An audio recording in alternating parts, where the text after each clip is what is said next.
अभी के बांग्लादेश की सिचुएशन सबको पता है। लोगों के लंबे प्रोटेस्ट के बाद प्राइम मिनिस्टर शेख हसीना ने अपने पद से रिजाइन कर दिया है और वो बांग्लादेश छोड़ के भाग चुकी है।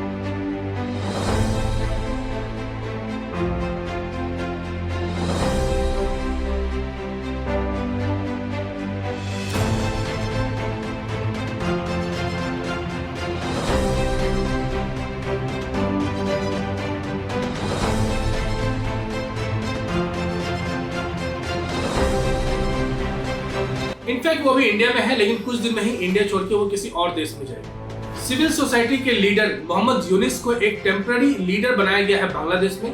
वो एक बैंकर थे और एक इकोनॉमिस्ट है। उन्हें नोबेल प्राइज फॉर पीस मिला था for the microfinance principle के ऊपर। तो अभी बांग्लादेश की सिचुएशन क्या होने वाली है, बांग्लादेश के फ्यूचर क्या होने वाली है, ये आगे कुछ समय पर पता चलेगा। इसको प्रेडिक्ट करना काफी मुश्किल है। बांग्लादेश की पूरी कहानी को समझने के लिए we have 4 question today. First question, what are the reasons for the fall of government in Bangladesh? Second question, what will be its impact on India? Third question, what is the current economic condition in Bangladesh? Fourth and final question, will Bangladesh be the next Pakistan or not? इन चारों सवाल का जवाब हम लोग इस video के अंत तक देखेंगे। अगर आप मेरे चैनल में नए हैं तो प्लीज चैनल को सब्सक्राइब करें, मुझे काफी मदद मिलती है।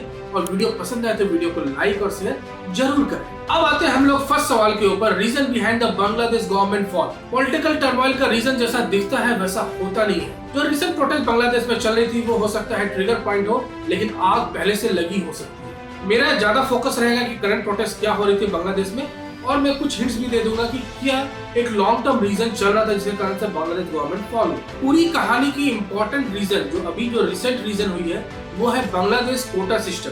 कोटा सिस्टम अंदर सिविल सर्विस जॉब। बांग्लादेश के फ्रीडम फाइटर के डिसेंडेंट को 30% ऑफ द कोटा रिजर्वेशन मिलता था सिविल सर्विस या गवर्नमेंट जॉब्स में। लेकिन जून 2024 में हाई कोर्ट ने बोला कि इस चीज को एबॉलिश करना एक तरह से इलीगल है, इसीलिए फिर से ये कोटा सिस्टम को वापस लाया गया विद 30% ऑफ द रिजर्वेशन। फिर से प्रोटेस्ट होना शुरू हुआ और काफी लंबा प्रोटेस्ट हुआ, स्टूडेंट का प्रोटेस्ट हुआ काफी लंबा, और उसके बाद सुप्रीम कोर्ट ने 30% से घटा के 5% कोटा सिस्टम कर दिया। साथ में शेख हसीना गवर्नमेंट ने ये भी बोला कि वो इस कोटा सिस्टम को हटा देगी, इसे इम्प्लीमेंट होने नहीं देगी। लेकिन इसके बावजूद भी प्रोटेस्टर्स, इनफैक्ट स्टूडेंट प्रोटेस्टर रुके नहीं, और उनका पूरा मकसद था और उनका एक ही मांग था कि रेजिग्नेशन ऑफ शेख हसीना। तो आप समझ सकते हैं प्रोटेस्ट हुई थी कोटा सिस्टम के खिलाफ, और वो रीजन चेंज होके हो गई कि शेख हसीना के रेजिग्नेशन के ऊपर। तो यहाँ पे एक हिंट्स मिलता है कि ये एक कोई और ड्राइविंग फोर्स है जो पूरे मूवमेंट को चेंज कर रहा था। ये पूरी प्रोटेस्ट का ड्राइविंग फोर्स बांग्लादेश कम्युनिस्ट और इस्लामिस्ट थे, और ये भी कहा जाता है इस पूरे प्रोटेस्ट को ड्राइव बांग्लादेश के बाहर से किया जा रहा है। खैर उसका कोई प्रूफ नहीं है, हम लोग उसके डिटेल में नहीं जाए। 4 अगस्त को प्रोटेस्टर शेख हसीना की रेजिग्नेशन की मांग करते हैं और काफी हेवी प्रोटेस्ट होने लग जाती है बांग्लादेश में। इसे देख के पुलिस फोर्स अटैक करते हैं। करीब 97 प्रोटेस्टर्स, इनफैक्ट स्टूडेंट की जान जाती है और 27 पुलिस कर्मियों की भी जान जाती है। और उसके बाद बांग्लादेश में कुछ अनआइडेंटिफाइड इंडिविजुअल बांग्ला बंधु शेख मुजीब मेडिकल कॉलेज में बसेस को, एम्बुलेंसेस को और कार को जला दिया। उसके रेस्पॉन्स में शेख हसीना की सरकार ने कर्फ्यू लगा दिया।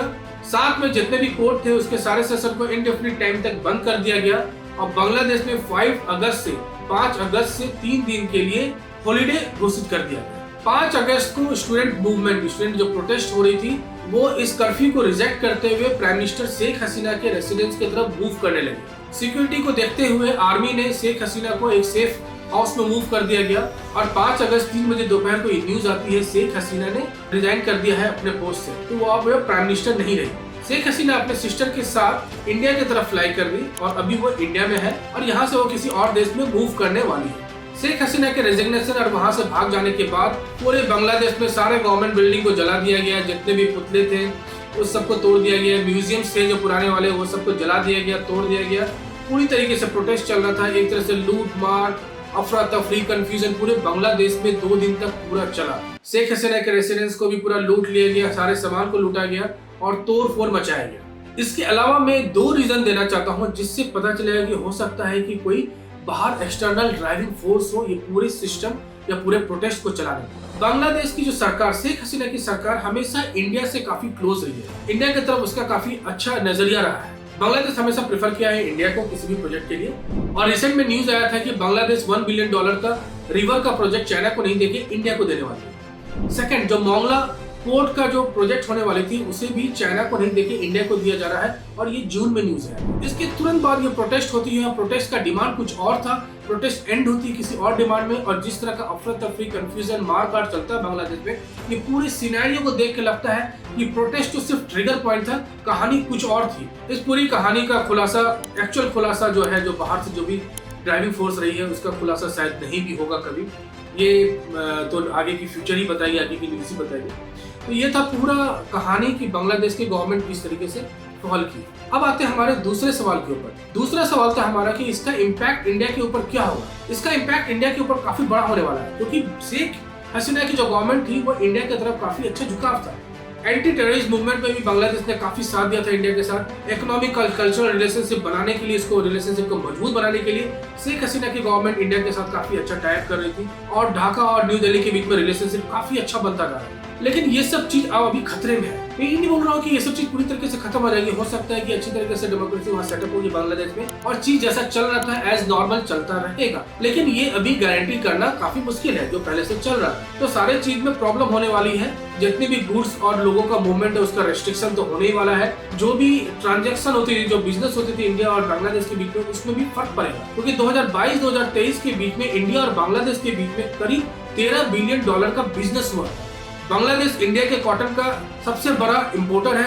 इंडिया बांग्लादेश को सबसे बड़ा कॉटन एक्सपोर्ट करता है। Around 39% of the cotton India का बांग्लादेश में एक्सपोर्ट होता है। प्लस पेट्रोलियम, इलेक्ट्रिसिटी, सीरियल और बहुत सारे चीज बांग्लादेश को एक्सपोर्ट किया जाता है। ये सारे बिजनेस में इम्पैक्ट पड़ सकता है, हैम्पर पड़ सकता है, ये आगे की समय बताएगी। 2016 से अभी तक इंडिया ने करीब $8 बिलियन का क्रेडिट लाइन बांग्लादेश को दिया था for the improvement of infrastructure and roads. तो इतनी अच्छी रिलेशनशिप को इस तरह की घटना काफी बड़ा इम्पैक्ट कर सकते हैं, और ये आगे का समय बताएगा ये इम्पैक्ट किस लेवल तक का हो सकता है। मैं चाहता हूँ कि इम्पैक्ट नहीं हो, बांग्लादेश की गवर्नमेंट जो भी बने वो इतनी समझदार हो कि इंडिया से वो थोड़ा क्लोजनेस रखे और वो चाइना की तरफ मूव नहीं करे, क्योंकि अगर वो चाइना की तरफ मूव करेगी तो ऑब्वियसली इंडिया के लिए एक काफी प्रॉब्लमेटिक सिचुएशन हो जाए, क्योंकि इंडिया पहले से ही पाकिस्तान बॉर्डर की तरफ लड़ाई कर रहा था। बांग्लादेश के बॉर्डर की तरफ वो निश्चिंत था, कोई भी इस तरह का टेररिस्ट एक्टिविटी के लिए लड़ाई नहीं होता था। लेकिन अगर चाइना का इन्वॉल्वमेंट बांग्लादेश में हो जाएगा तो वो लड़ाई जो पाकिस्तान की तरफ लड़ी जाती है वो बांग्लादेश बॉर्डर में भी हो जाएगा, जिसके कारण डिफेंस के बजट में काफी इजाफा करना पड़ेगा, बहुत सारे प्रॉब्लमेटिक सिचुएशन होंगे, और ये इसका इम्पैक्ट डायरेक्टली इंडिया के इकोनॉमी, इंडिया के जीडीपी पे पड़ने वाला है। अब आप लोग आते हैं हमारे तीसरे सवाल के ऊपर। तीसरा सवाल था क्या है current economic situation in the Bangladesh. मैं करंट और लास्ट 10 साल की economic situation in the Bangladesh बोलना चाहता हूँ। तो बांग्लादेश एक साइलेंटली अपने जीडीपी को इंक्रीज कर रहा था, किसी को कुछ पता भी नहीं चल रहा था, लेकिन बांग्लादेश काफी अच्छे से अपने जीडीपी को और पर कैपिटा इनकम को इंक्रीज कर रहा था। इनफैक्ट रिपोर्ट की माने तो 2022 और 2023 में जो बांग्लादेश की per capita GDP per capita थी वो इंडिया और पाकिस्तान से अच्छी थी। पीपीएम, परचेज पावर पैरिटी की तरफ से अगर पर कैपिटा जीडीपी देखेंगे तो इंडिया ऊपर है, लेकिन overall per capita GDP Bangladesh का काफी अच्छा है और अभी भी अच्छा है। आगे क्या होगा इसका कहना अभी मुश्किल है। बिफोर पेंडेमिक के पहले बांग्लादेश करीब 7% से ऊपर के ग्रोथ से हो रही थी, जो चाइना के भी ग्रोथ से ज्यादा है। 96% ऑफ बांग्लादेश के जो चिल्ड्रन है वो प्राइमरी एजुकेशन कंप्लीट करते हैं, ये काफी देश से भी ज्यादा बड़ा आंकड़ा है। बांग्लादेश की जो ह्यूमन डेवलपमेंट इंडेक्स है वो अराउंड 129 है और इंडिया की 132 और पाकिस्तान की 161।